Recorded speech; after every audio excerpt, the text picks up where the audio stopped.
We're calling all writers, storytellers, and creators of tales of the paranormal and supernatural. Do you have a spine-tingling story that's too chilling to keep to yourself? If the answer is yes, then wherever you are in the world, the Haunted UK Fiction Podcast wants to hear from you. Whether you're a published author, an aspiring writer, or someone with a natural gift for storytelling, this is your chance to share your work with a global audience of listeners who crave the eerie, the unexplained, the otherworldly. We're looking for original fictional short stories or novellas with strong paranormal or supernatural themes. Your stories can be suspenseful, mysterious, atmospheric, terrifying, thought-provoking, even darkly magical. If your story is selected, we'll professionally narrate, record, mix, and master it into an audiobook-style format, then feature it on the show. You'll get a copy of the finished production to use however you like, and you'll retain full ownership of your work. There are no fees, no contracts, and no hidden jargon. Your story deserves to be heard. Whether it's a tale that's been haunting your notebook for years, or maybe something that you're finally ready to unleash, this is your chance to bring it to life. To submit your story for consideration, email us at hauntedukfiction@hotmail.com. And don't forget to follow the show on Instagram at hauntedukfiction. Now sit back and enjoy the episode.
Hello and welcome, dear listeners, to Haunted UK Fiction, a sister podcast to The Haunted UK, which features original flash fiction, short stories and novellas with paranormal themes.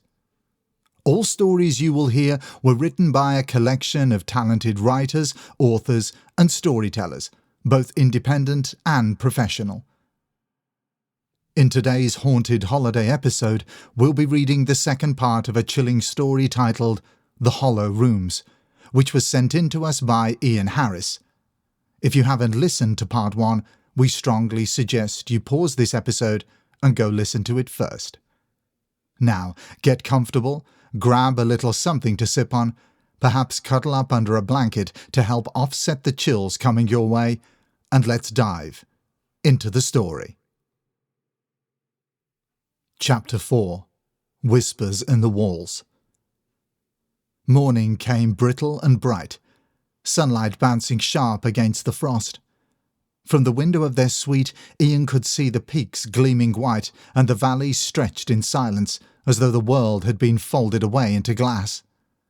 Oliver and Grace still slept, their small forms curled beneath wool blankets.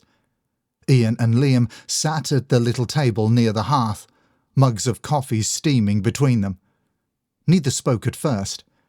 Every creak of the wood and every flick of the flames seemed to press louder against the silence. Finally, Liam said, "Last night happened." Ian looked up sharply. "You believe me, then?" "I saw it too," Liam said.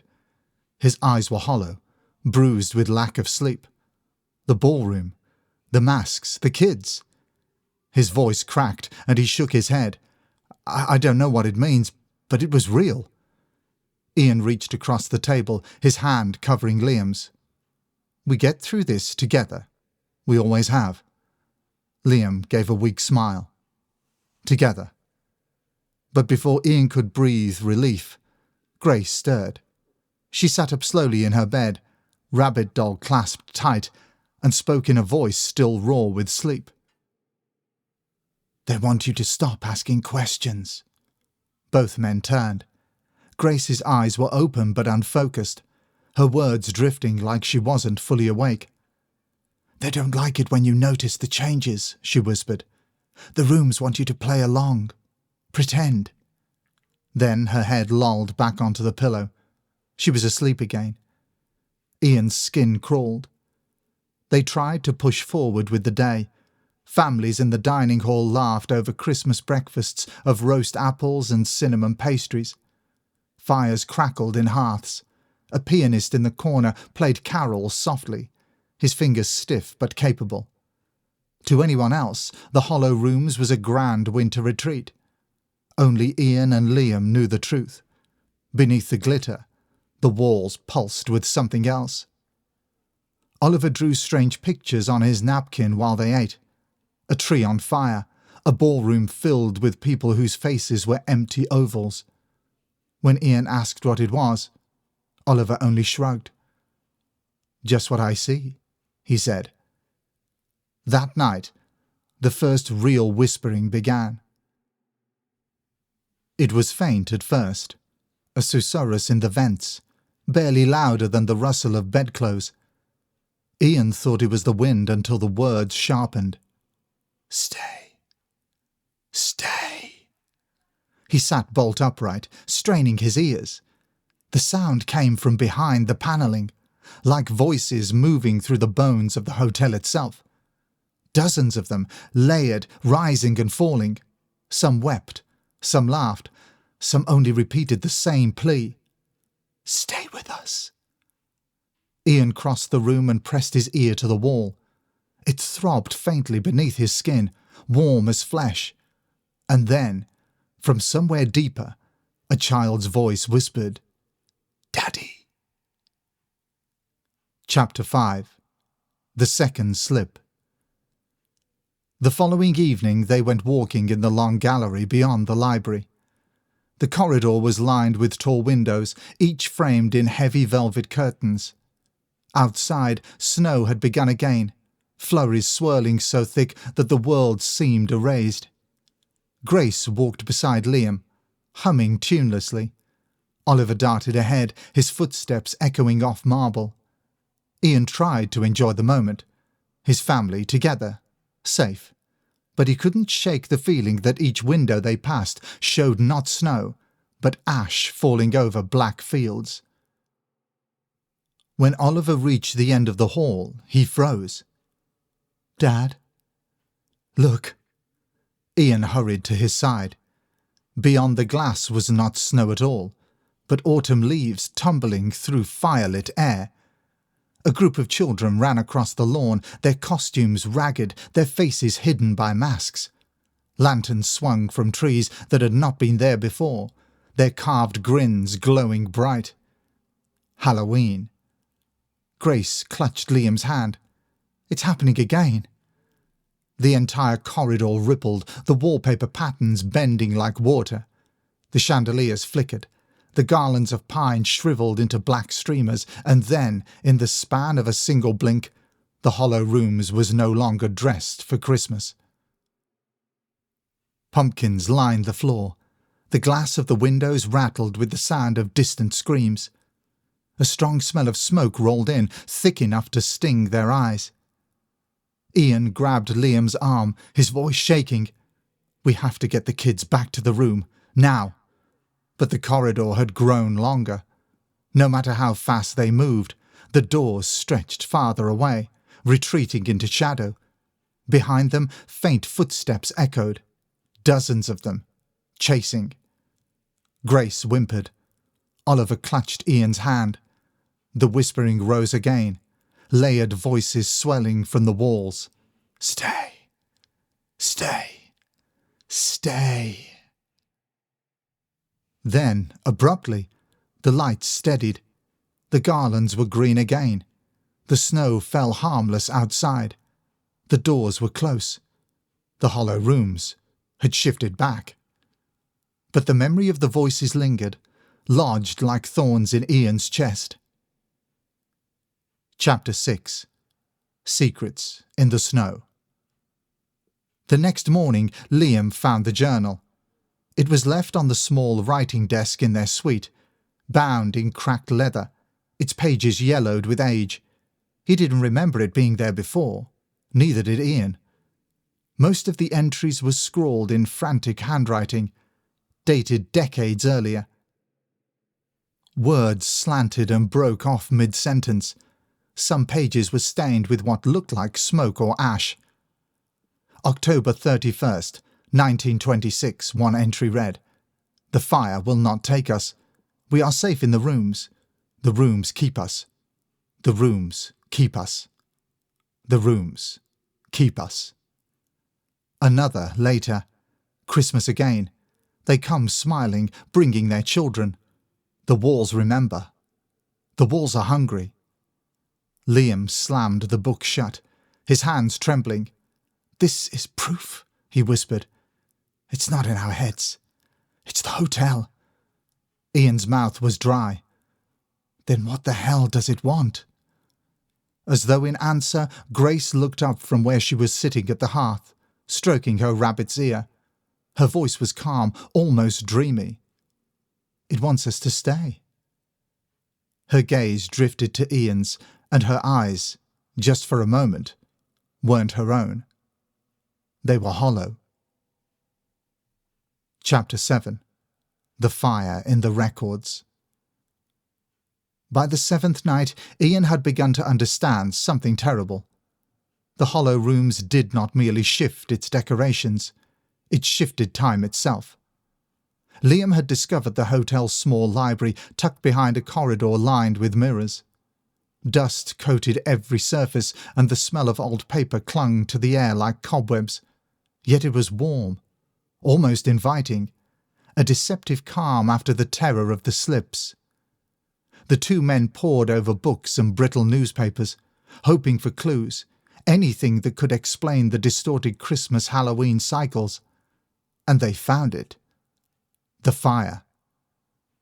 October 31st, 1926. A masquerade ball. Guests numbered in the hundreds. A spark from the ballroom candles ignited the decorations.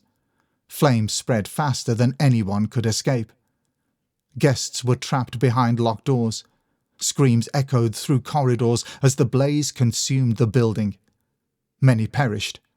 Some vanished entirely. Ian read aloud from the brittle page. Some witnesses claimed that the walls swallowed people whole. Some say they heard children laughing inside even after the fire. Liam closed the paper, his hands shaking. The hotel. It rebuilt itself after the fire. But it's not just a building. It's alive. It remembers. "They're using the children," Ian whispered. "It wants a family to trap. Us, maybe, or the kids we bought." Liam's face paled. "It's been doing this for decades. Every Christmas, every Halloween. It feeds on families. It keeps them." The library fell silent. Dust motes hung in the golden light like tiny spectres. Somewhere, deep in the walls, faint whispers stirred again. "Stay. Stay. Stay." Chapter 8. The Children Change. The next day, Grace and Oliver began to behave differently. Subtle at first. A tilt of the head, a smile that lingered too long. But then, Grace would murmur at night, in voices too low, too deep for her small frame. "They're hungry. They want a family." Oliver began speaking in riddles, his laughter echoing oddly in empty hallways. "Do you hear them, Daddy? They call us back." Ian and Liam tried to reason with the children, tried to ground them in reality. but the hollow rooms pushed back. Every attempt to leave the suite ended with corridors stretching impossibly, doors looping endlessly, hallways that bent back into themselves. The time slips grew more severe. One moment the suite smelled of pine and cinnamon, the next it reeked of burnt wood and wet leaves. The children's reflections in mirrors lagged behind their movements, smiles stretching too wide, eyes glinting with something not entirely human. The house staff, pale, silent figures, appeared less welcoming. The woman at the front desk no longer smiled. Her eyes followed Ian and Liam with quiet insistence. Stay. Stay. Chapter 9. The Masks Return. On the 9th night, the slips claimed the children completely. Ian and Liam were having dinner in the main hall when the room warped around them. Guests from decades past materialized. Couples in 1920s ball gowns and tuxedos, children in ragged costumes, their eyes glittered behind masks fused to their skin, mouths stretched in permanent screams or laughter. Grace and Oliver were among them, but these were not the children they knew. Their forms shimmered, edges blurred as though made from light and shadow. They reached for Ian and Liam, beckoning with small hands that felt cold and unreal. "Daddy, stay with us," Grace cried. "Forever," Oliver added, his voice a hollow echo. Ian lunged for them, but his hands passed through mist. Liam grasped him, trying to anchor him in the present, in their real children who were still asleep in their beds somewhere unreachable. The ballroom stretched, walls curving impossibly, chandeliers flickered. The fire leapt in height but cast no warmth. The hollow rooms had become a living trap, feeding on their fear, their love, their desperation. Only when Ian and Liam clung to each other did the illusion collapse. They were back in their suite. The children slept. The tree glittered. Yet the echoes lingered, a faint scratching in the corners of their vision. Chapter 10. Revelations in the Snow. By day 10, Ian and Liam realized the truth could no longer be denied. The hollow rooms did not merely trap people. It collected them. Liam found old letters hidden in the walls, messages written by families who had come here decades ago. Each letter ended the same way.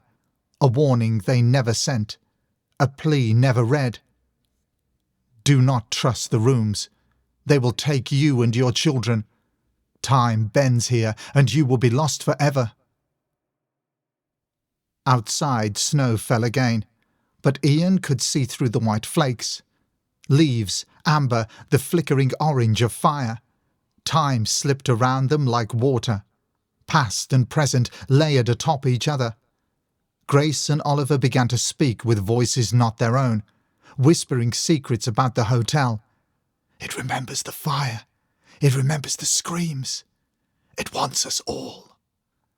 Ian and Liam huddled together in the suite, terrified yet desperate to protect their children. "We cannot leave them," Liam said through clenched teeth. "Not like this." "And yet," Ian said, his voice raw, "if we stay, we are trapped too." The walls seemed to pulse with answerless murmurs. Somewhere deep beneath the hearth, the faint echo of the ballroom's masks returned. A reminder that the hollow rooms had not finished claiming its visitors. Outside, the storm had returned in earnest, snow piling high against the windows. Inside, the air thickened with anticipation, the kind that precedes the final act of horror. And Ian realized, with a growing chill that reached beyond the frost at the windows, the hollow rooms was preparing its next move.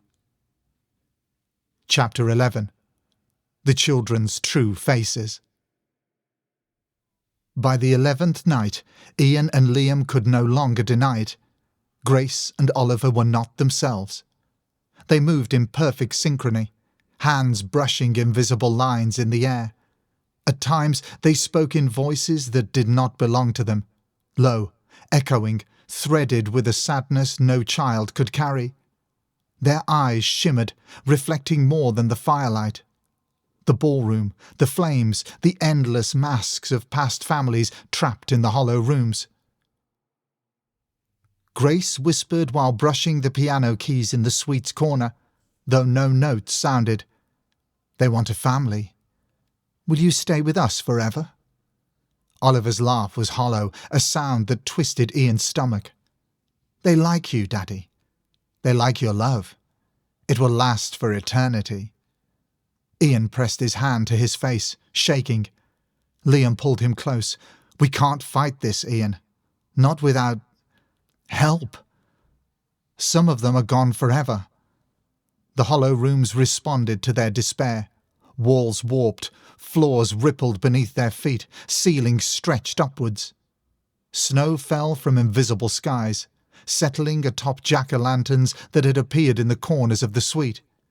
Every attempt to flee ended in looping hallways, doors folding back into corridors that led only deeper into the hotel's maze. The time slips were no longer moments. They were prolonged, consuming entire minutes of their lives in shifting, unreal loops. Every return left them more exhausted, more unmoored. Chapter 12. Echoes of the Ballroom. Late that night, the ballroom returned, not as a memory, but as a physical place, overlapping reality. The doors appeared at the end of their corridor. Tentatively, Ian and Liam approached. Inside, the masks were waiting, hundreds of figures frozen in grotesque dances. The echo of the 1926 fire lingered like smoke in their lungs. The children stood in the centre, faces obscured by their masks, but small hands stretched towards them. "Come," Grace whispered, voice layered with echoes of every child lost in the hotel. "The rooms will keep you. Forever. Together." Liam's grip on Ian tightened. "We cannot leave," he said. "We cannot abandon them." Ian shook his head. "But these aren't our children. The hollow rooms is using them." The children tilted their heads in perfect unison, expressions unfolding into something monstrous. "We are your children," Oliver said. "Your love brought us back. You will stay. You will stay. You will stay." And then the ballroom shifted again. Chandeliers burned low, flames licking the walls. The masks moved closer, reaching with elongated fingers. Ian and Liam stumbled backward, but the corridor behind them had vanished. The hollow rooms had no exit. Chapter 13. The Lure. The next days, or what felt like days, were a continuous blur of Christmas and Halloween. Time had no meaning. Moments of peace in the suite were replaced in a heartbeat by glimpses of the ballroom, the burned corridors, the whispered pleas. The children's appearances flickered with each slip. One moment, Grace's face was soft, familiar, framed by dark hair. The next, her features elongated, eyes glassy, mouth stretched into a thin grin. Oliver's voice became a chorus of echoes, laughter layering over laughter, until Ian couldn't tell which sound belonged to his son. The hollow rooms was relentless. Every attempt at escape ended with loops, stairs leading to impossible floors, doors opening only to corridors that resembled the ballroom of 1926. And the whispers never ceased. "Stay, stay, stay." Liam kept a journal, writing down every change, every hint, every flicker of truth, but even his words began to dissolve as the walls warped. "We have to choose," Ian said one night, voice hollow. "Stay and be trapped, or leave and lose them forever." Liam's eyes were wide, tears cutting tracks through the frostiness of his cheeks. I can't abandon them." The hollow rooms responded to their indecision.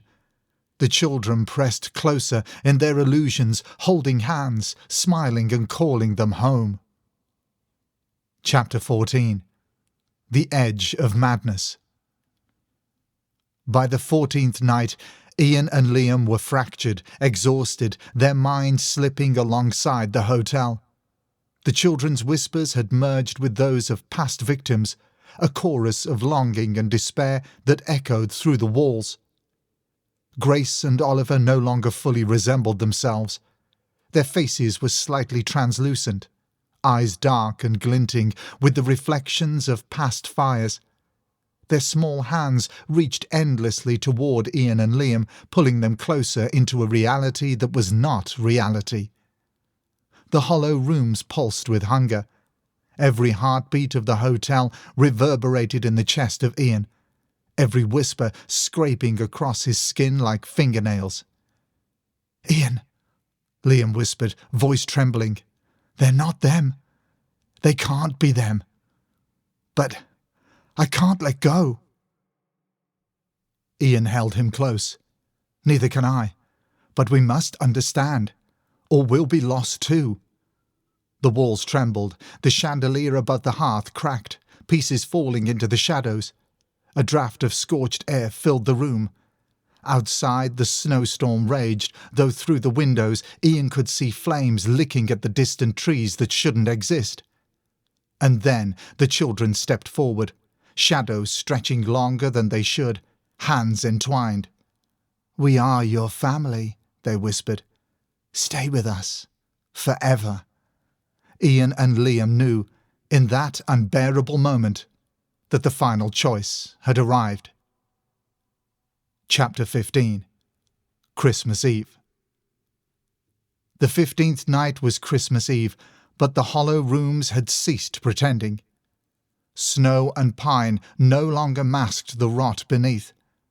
The suite pulsed with heat and smoke, though the windows showed only snow outside. The walls trembled like living flesh, as if the building itself exhaled in anticipation. Grace and Oliver stood at the centre of the suite. Their small hands were now fully distorted, translucent, faintly glowing with the echoes of lost children. "We've waited for you," Grace whispered. Her voice carried the echo of every child the hotel had claimed. "It's time to stay, forever." Ian and Liam held each other tight, hearts pounding, minds fraying. The choice was impossible.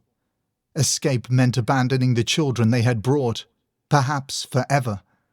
Stay meant surrender to the hollow room's hunger, to become part of its endless loop. The walls shook, the floors warped, the air thickened with the smell of smoke and wet earth. From somewhere deep within the building came the sound of the ballroom. Hundreds of masked figures dancing in silent torment, waiting for their next family to join. "We can't leave them," Liam said through clenched teeth. "Not like this." Ian nodded, his throat raw. "Then we stay. Together." Chapter 16. The Final Choice. They stepped forward, hands joined with Grace and Oliver, or the shadows wearing their faces. The fire leapt into the hearth, spreading faster than the laws of physics should allow. The walls bent inward, the ceilings arched impossibly high. Time stretched and snapped, minutes looping over themselves, days condensing into seconds. The children's voices overlapped with every whisper in the hotel's memory. "Stay, stay, stay." Liam sobbed. "I don't want to leave you," he said to Ian. Ian pressed his forehead to Liam's.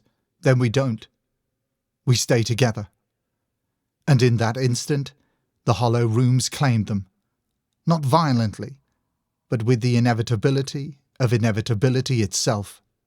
Their forms shimmered, becoming part of the building's pulse. Their love a tether that the hotel would never release. Outside, snow continued to fall.